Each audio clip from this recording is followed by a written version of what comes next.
बारपाटी विधायिका सी कौन कहले ना मो बस गोटे मरण जंत्रणा यदि जड़े विधायिका कहते मरण जंत्रणा दृढ़ कार्यानुष्ठान नि आम सरकार को अनुरोध करूँ प्रति दृढ़ कार्यानुष्ठान किसी निर्दिष्ट गाइडलाइन कर ट्रेनिंग कर सुधारे मेंटाली प्रेसर ओभरलोड ड्यूटी जो से समस्या हो किसी दिन तले देते ऑटो वाला ही जाशुणी मो बस मान को निश्चित भाव ना अपप्रचार करा भित्तिहीन एयरपोर्ट गोटे इश्यू होती smart city online auto group ना आसी जे आपणकर जो झगड़ा हो काच भांगी जाती आक्रमण होती सेटा भित्तिहीन किछिटा आमर एयरपोर्ट किसी घटना घटी जो कि भित्तिहीन घटना घटी एयरपोर्ट किसी भित्तिहीन घटना काली गोटे निर्दिष्ट गणमाध्यम गोटे महिला को लेकिन जो न्यूज टी करते बाबद मो बस तीनोटी बाबद को आम आज आम उपर जो ऑटो चालक उपर जो ऑटो वाला आक्षेप करके जो भाई न्यूज होती तारी उपर आम प्रतिवाद कर आम प्रतिवाद करने आज आम आपण गणमाध्यम प्रथम तो आम गणमाध्यम सम्मान दो यथेष्ट सम्मान दो गणमाध्यम होती गणतंत्र चतुर्थ स्तंभ से दृष्टि आम यथेष्ट सम्मान दो कि गणतंत्र चतुर्थ स्तंभ हिसाब से तांकर जेकोसी न्यूज भी दौरान सठिक तथ्य देकी न्यूज दिंतु मु प्रथम अनुरोध करुच्ची कारण प्रथम कथा रहा जो काली जो घटनाटी घटी जो महिला को लेकिन न्यूज करते से महिला प्रत्येक गणमाध्यम भी जानते प्रत्येक लोक भी जानते से स्टेशन में छिड़ा होगी कौन करती से कौन जानती आ लोक मान लुटपाट करने सहित चोरी झगड़ा करते से निर्दिष्ट दुई गोष्ठी महिला भितर झगड़ा होते काली दुई झगड़ा हवा भितर से स्टाण्ड भितर पशि जाते स्टाण्ड भितर झगड़ा होते आमर किसी ऑटो भाई मैंने मना कले कहले ना भाई एठू जाओ तापर से प्रति आक्रमण कले आक्रमण कर भाई मैंने छड़ाछड़ी कले जहाँ छड़ाछड़ी करे थाना को गला थाना आईएसी को तरफ धन्यवाद देवी कैपिटल आईएसी बसैले तागिद कले तुम ए एरिया आउ बसबेनि कि उठबेनि कारण यहाँ हूँ खाली इंटरनेशनल रेलवे होगा जाऊँगी भुवनेश्वर तेणुक ये ओडिशार स्वाभिमान ओडिशार गर्व यदि ये आपण मैंने देहजीवी बेपार करेंगे खुलम खुला आम ओडिशार कौन इज्जत रही से मैंने गोटे गोटे देहजीवी काली जो निर्दिष्ट गणमाध्यम जो न्यूज कले से कौन जानी ना से गोटे देहजीवी बोली अच्छा आपण काहे कहउछ से माने देहजीवी कोन आपण देखियन कोन आपण प्रूफ अछि प्रूफ माने से राति बेले से छिड़ा होंती कोडी से लाइन ही छिड़ांती सरकार जानती पुलिस प्रशासन समस्त जानती लाइन में छिड़ांती से माने दुईटी गोष्ठी तांका भितर गंडगोल हुए लोकों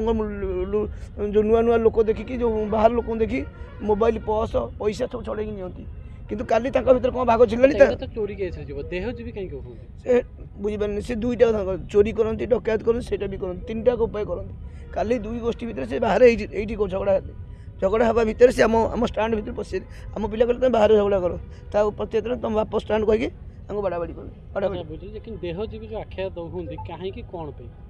जेहेतु से व्यवसाय करती खुलम खुला व्यवसाय करती व्यवसाय आम तो 10 वर्ष 15 साल देखु से खुलम खुला व्यवसाय कर पुलिस प्रशासन शुण पुलिस पीसीआर भ्यान देखुची जानूची किसी ना हाथ बांधिला भाया बांधिला कि काली आमर कैपिटल आई तागिद कर तुम एरिया कौटी रही बोली कैपिटल आई तुम चाहूँ ये जो असामाजिक लोक महिला हो सहित किसी युवक बुलूँ से मानक एरिया निर्वृत्त करा जाऊ कारण प्रत्येक यात्री सुरक्षित रहा सहित आम परिवेश भी सुरक्षा प्रथम रहा जो एयरपोर्ट गोटे इश्यू होती smart city online auto group ना आसी जे आपणकर जो झगड़ा हो काच भांगी जाती आक्रमण होती सेटा भित्तिहीन से दीर्घ 30 वर्ष है सेठारे सी ऑफलाइन स्टाण्ड कर और सेठारे सी दीर्घ 4 वर्ष है ऑटो को एंट्री होना से कौन ऑटो ओडिशार कौन ऑटो से जापारती कस्टमर चलिकी आसती दीर्घ 2.5 किलोमीटर 4 किलो आम बारंबार सरकार को कह सत्य एयरपोर्ट अथॉरिटी गला कौन कार्य ही था जहाँ हूँ ओडिशा गवर्नमेंट बीजेपी सरकार आसला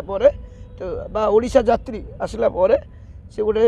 तरफ पदक्षेप नहीं दीर्घ 2-3 दिन है बर्तमान आमर ऑटो जाकि भड़ा उठे पार्टी कस्टमर को आनी पार्टी ऑनलाइन उठे एंट्री कर पार्टी विरक्ति भावना ही ये बाइट देवा सहित आमर कौन हुए ना गोटे ऑनलाइन बुकिंग जब जाए जो कस्टमर जाए धमका धमकी कर कैंसल कर ऑफलाइन करके कल्पना ठहराई से साग मछली बिकी धर 1500 टका भड़ाटा है से 500 टकर ପୁରୀ ପୁରୀ ଭାଇ ପୁରୀ ଯେଉଁ ଆସନ୍ତି ରିଟର୍ନ ଭଡ଼ା ତାଙ୍କୁ ଦେଇ ଦିଅନ୍ତି। ସେ ଏଇଭଳି କାମ କରନ୍ତି, ନିଜ ଘରେ ଏଠି ବସି ଖଟି ମାନେ ଯେଉଁ ଏୟାରପୋର୍ଟରେ ଯେଉଁ ଅଫଲାଇନ୍ ଷ୍ଟାଣ୍ଡ ଯେଉଁମାନେ ଅଛନ୍ତି ପ୍ରିପେଡ୍ କାଉଣ୍ଟର ଲେଖା ହେଇଛି। ଆଉ ଦ୍ୱିତୀୟ କଥା ଯେଉଁ ପ୍ରିପେଡ୍ କାଉଣ୍ଟର ଲେଖା ହେଇଛି କମିଶନର ପୁଲିସ ଅଫିସ ଲେଖା ହେଇଛି, ସେଥିରେ କୌଣସି ପ୍ରିପେଡ୍ କାଉଣ୍ଟରରେ କୌଣସି ଗଭର୍ଣ୍ଣମେଣ୍ଟ ତରଫରୁ କୌଣସି ବସନ୍ତିନି। ସେ ତାଙ୍କରି ଲୋକ ବସନ୍ତି, ତାଙ୍କ ମନ ଇଚ୍ଛା ସେ ଡେଟ୍ ତାଙ୍କ କୌଣସି ଗଭର୍ଣ୍ଣମେଣ୍ଟ ଗାଇଡ଼ଲାଇନ୍ ନଥାଏ। ସେଥିପାଇଁ ସିଏ କ'ଣ କରନ୍ତି, ଅନଲାଇନ୍ ଭଡ଼ାଟାକୁ କ୍ୟାନସଲ୍ କରିକି ଅଫଲାଇନ୍ କରନ୍ତି। କରିବା ଦ୍ୱାରା ତାପରେ ଯଦି କୌଣସି ଭାଇ କିଏ ବିରୋଧ କରି ଗୋଟେ ଅଟୋ ଭାଇଟେ ଛିଡ଼ା ହେଲା ତାକୁ ଗାଳି ଗୁଲୋଜ କରିବା, କେଉଁ ଟାକ୍ସି ପିଲା ଗୋଟେ ରହିଲା ତାକୁ ଗାଳି ଗୁଲୋଜ କରିବା, ଏଭଳି ତାଙ୍କର ଚାଲିଥିଲା। ଚାଲିବା ଭିତରେ ତା ପରଦିନ ରାତି 11টাରେ ଆମର ଦୁଇଟି ଭାଇଙ୍କୁ ବାଡ଼ାବାଡ଼ି କରିଥିଲେ। ବାଡ଼ାବାଡ଼ି କରିବା ଭିତରେ ଆମର ପ୍ରତି ଆକ୍ରମଣ କାଲି ଯାଇଥିଲେ, ଆମର କିଛି ସଂଘବଦ୍ଧ ହୋଇକି ଯାଇକି ପଚାରିବାକୁ ଯାଇଥିଲେ। ତା ଭିତରେ ଧସ୍ତାଧସ୍ତିରେ କାଚୁଟି ଭାଙ୍ଗିଥିଲା। କିଛି ଦିନ ତଳେ ଦେଇଥିଲେ ଯେ ଅଟୋବାଲା ହିଁ ଜାଣି ଶୁଣିକି ମୋ ବସ୍ ମାନଙ୍କୁ ନିଶ୍ଚିତ ଭାବେ ତାଙ୍କ ନାଁରେ ଅପପ୍ରଚାର କରୁଛନ୍ତି। ଏଟା ଭିତ୍ତିହୀନ। ଆପଣମାନେ ଦେଖନ୍ତୁ, ଆଜି ଏଇ ମାସକ ଭିତରେ ମୋ ବସ୍ ଯେଉଁଭଳି ଦୁର୍ଘଟଣା ଘଟିଛି, ଯେଉଁଭଳି ହେଉଛି, ଏବେ ମାନ୍ୟବର ବିଧାୟିକା ବାରବାଟୀ ବିଧାୟିକା ସେ କ'ଣ କହିଲେ ନା ମୋ ବସ୍ ଗୋଟେ ମରଣ ଯନ୍ତ୍ରଣା। ଯଦି ଜଣେ ବିଧାୟିକା କହୁଛନ୍ତି ମରଣ ଯନ୍ତ୍ରଣା, ତା ଉପରେ ଦୃଢ଼ କାର୍ଯ୍ୟାନୁଷ୍ଠାନ ନିଆଯାଉ। ଆମେ ସରକାରଙ୍କୁ ଅନୁରୋଧ କରୁଛୁ, ଆଉ ତାଙ୍କ ପ୍ରତି ଦୃଢ଼ କାର୍ଯ୍ୟାନୁଷ୍ଠାନ କିଛି ନିର୍ଦ୍ଦିଷ୍ଟ ଗାଇଡ଼ଲାଇନ୍ କରାଯାଉ ବା ଟ୍ରେନିଂ କରାଯାଉ, ସେମାନେ ସୁଧାରିବା ପାଇଁ ବା ନିଜ ଭୁଲଟା ବୁଝିବା ପାଇଁ। ତାଙ୍କର ପ୍ରଥମ ସମସ୍ୟା ହେଉଛି ସେମାନେ 8 ଘଣ୍ଟା ଜାଗାରେ 12 ଘଣ୍ଟା କରୁଛନ୍ତି। ତୃତୀୟ ସମସ୍ୟା ହେଉଛି ସେମାନଙ୍କୁ ଟ୍ରିପ୍ ହିସାବରେ ଅଧିକ ଦେଲେ ତାଙ୍କ କମିଶନ ବଢ଼ିବା ପାଇଁ ସେ ଦେଉଛନ୍ତି। ତୃତୀୟ ସମସ୍ୟା ହେଉଛି ନା ସେମାନେ ୱେଲ୍ ଟ୍ରେନ୍ ନୁହନ୍ତି। ନାଇଁ ଅଟୋ ଡ୍ରାଇଭର ନୁହନ୍ତି। ନାଇଁ ଅଟୋ ଡ୍ରାଇଭର ହେଲେ ଆମକୁ କହିଲେ ଆମେ ଅଟୋ ଡ୍ରାଇଭର କେମିତି ହେଇଗଲେ? ଯଦି ଗୋଟେ ଅଟୋ ଡ୍ରାଇଭର ଆମର ମାସକୁ 500 କି 1000 କମିଲା ଦିନକୁ, ସେ 30,000 କମିଲା, ସେ 30,000 ଦରମା ଦେଉଛନ୍ତି। ମୁଁ ତ 15 ଦିନ ଖଟିଲେ 15 ଦିନ ବସିବି, ମୁଁ କାହିଁକି? ନାଇଁ ଏଇଟା ଗୋଟେ ଭିତ୍ତିହୀନ ଗୋଟେ କଥାଟାକୁ ଆମେ ତ ସେଥିପାଇଁ କହୁଛୁ ଅଟୋ ଡ୍ରାଇଭର ପ୍ରମାଣ କ'ଣ ଅଛି ଦିଅନ୍ତୁ।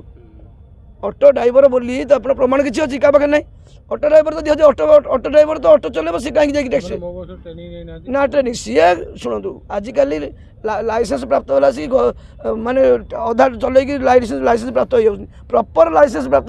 ନୁହନ୍ତି ସେମାନେ, ଆଉ ପ୍ରପର ଟ୍ରେନିଂ ପ୍ରାପ୍ତ ନୁହନ୍ତି। କୌଣସି ଅଟୋ ଯିଏ ଚଲାନ୍ତି, ଆପଣ ଦେଖନ୍ତୁ ଭୁବନେଶ୍ୱର ପ୍ରତ୍ୟେକ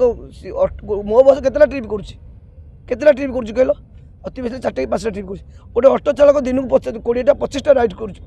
ଭଡ଼ା କରୁଛି। ତ ସିଏ 25ଟା ଟ୍ରିପ୍ ହେଉଛି, ତାର ଆକ୍ସିଡେଣ୍ଟ ହେଉନି, 4ଟା ଟ୍ରିପ୍ରେ ଆକ୍ସିଡେଣ୍ଟ ହେଉନି, ତାର ମାଇଣ୍ଡ ଏତିକି ସନ୍ତୁଳନ। ତେଣୁକରି ଇଏ ପ୍ରପର ଟ୍ରେନିଂ ନାହାନ୍ତି। ଦ୍ୱିତୀୟ କଥା 8,000 ଟଙ୍କା କି 10,000 ଦରମା, ମାନେ ମାଇଣ୍ଡ ଅଲରେଡ଼ି ସେମାନେ ପ୍ରେସରରେ ରହୁଛନ୍ତି। ତାଙ୍କର ମେଣ୍ଟାଲି ପ୍ରେସର, ଓଭରଲୋଡ଼ ଡ୍ୟୁଟି ଯୋଗୁଁ ସେଇଭଳି ସମସ୍ୟା ହେଉଛି।